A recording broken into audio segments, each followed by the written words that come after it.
Hey, my name is Jon Catto. This is my van, Sacrifice. It's a 75 Dodge Tradesman V200. Pretty much the outside of the van is original to 1975. I've tried to preserve, as much as I can from the original painter. Dan Gradshire painted this van in 75, and he's still alive. I talked to the original owner. I've tracked him down, and I said, why'd you name it Sacrifice, and where'd the whole theme come from? And it was pretty much, he said he was like a 19-year-old kid or 16-year-old kid. He was a young kid. He bought it brand new off the dealership floor and never intended to go this far. And him and his buddies started putting wood paneling in it one night at his buddy's house, and it just kind of spiraled out of control from there. And he said he named it Sacrifice because he sacrificed all his money when he was a kid, and he didn't have anything left after he built the van. He originally bought it. It was from Akron, Ohio. Bought a dealership over there. The dealership still exists. I've tracked down all the history of the van. I know a lot of the previous owners. I've talked to them on the phone. The fun thing for me about vanning is they never made a Super Sport or a Yenko or any kind of real special, they never had a special edition kind of van. So the fun part for me is tracking down these old originals and preserving them and getting them back on the road. To me, that's just the fun part, and finding out the history and listening to the stories. I mean, it's just the greatest thing ever. It just makes me feel good, It's got a 360. Originally it was a 318 van. The engine's warmed over, it's bored, and the flat top pistons, and the engine's pretty hot. Side pipes. It's got a stall converter and a 727 torque flight transmission. The wheels are original. They're ET slotted mag. I tried to restore the van. When I got it, it was pretty much a rolling shell. I tried to restore it as original as possible. Through pictures and talking with the original owner and stuff like that, I tried to preserve the memory of the van. I mean, it had to stay on the road, and it had to look like it did in the 70s, and that's what's fun for me. I've got a couple other vans, and I don't buy them unless they mean something. You try to find the magazine articles, and it's just fun. It's the funnest thing in the world. People that don't get it need to get it, because it's great. You would love it. So the paint, like I said, is all original. You can see it's still got its battle scars. I tried to spot clear some of the damaged areas just to preserve the paint.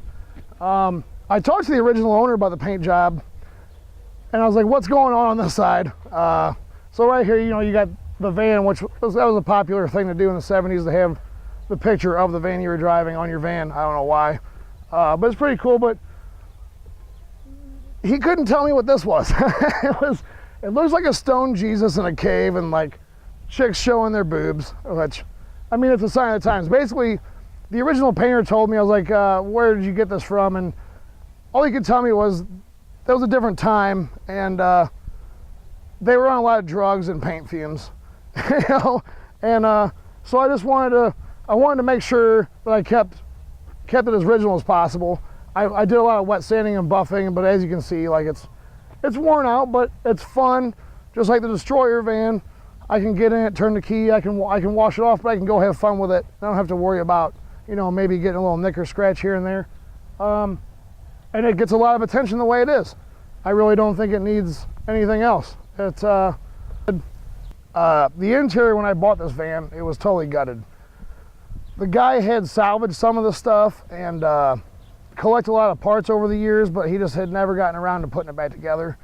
Now the inside originally was wood paneled, and all that was mostly still intact except for the roof when I bought it, but it was kind of dingy and dirty looking, and so I ripped everything out. There was nothing in the van except for the dashboard and the steering wheel. Now the seats are original to the van. The bar is original to the van. The bed partition here is original to the van, and there's a Miller High Life light on the back wall that's original to the van. The steering wheel, of course, is also original to the van. I tore all the wood out and I redid it, used it as a template, and then I kind of did the ceiling how I would have thought that it would have looked because I didn't have any pictures. This is also a waterbed that I thought would be neat because that's totally 70s style there. I just tried to recreate it. With talking to the original owner and some of the pictures, I tried to recreate it as close as I could, and I think we did a pretty good job. The seats are actually reupholstered with the same material that was used in 75, the same stitching. It's just, it looks like a guy in 1975 did this. You know, I mean, that's what I was going for. And when I pull up the car shows, guys really are just blown away, and they think it's all original. You know, the interior. That's the vibe I was going for with this van. I really wanted to make people feel like they were stepping back in 1975, and I think we did a good job. So up front here, we haven't quite finished everything. The dash is not finished, of course, but the original seats here, that's the original upholstery that was used, and they were recreated exactly to spec of what it was done like in 75. The steering wheel is original to the van. The original owner put that on there. I had it re-chromed. I took it apart and had it re-chromed and reinstalled it and whatever. But he even told me the overhead console we made out of the wood paneling in the van because that was missing when I got the van. And I asked him, hey, what did you do for an overhead console? And he said, hey, we just made out of that wood paneling. I had a CB in there and a police scanner and whatever. So I'm just trying to keep it alive. That's all I'm doing. I'm having fun with it. It's a blast. Everywhere I go, just people thumbs up and looks everywhere we go. Here we got, when I originally bought the van, the owner that I bought it from had tracked down the original painter who came out and looked at the van, and with him he brought these pictures. This was right after they painted the van in 1975. Pretty much brand new van that he had done all the airbrush work on, and even like in this picture here, you can see the side windows are tinted like the mirrored tint. That was also gone when I got it. So I even re-tinted the side windows, to match the original pictures. Like I said, we just try to do this van as close as possible to what it looked like in 1975, and that's what you got right now.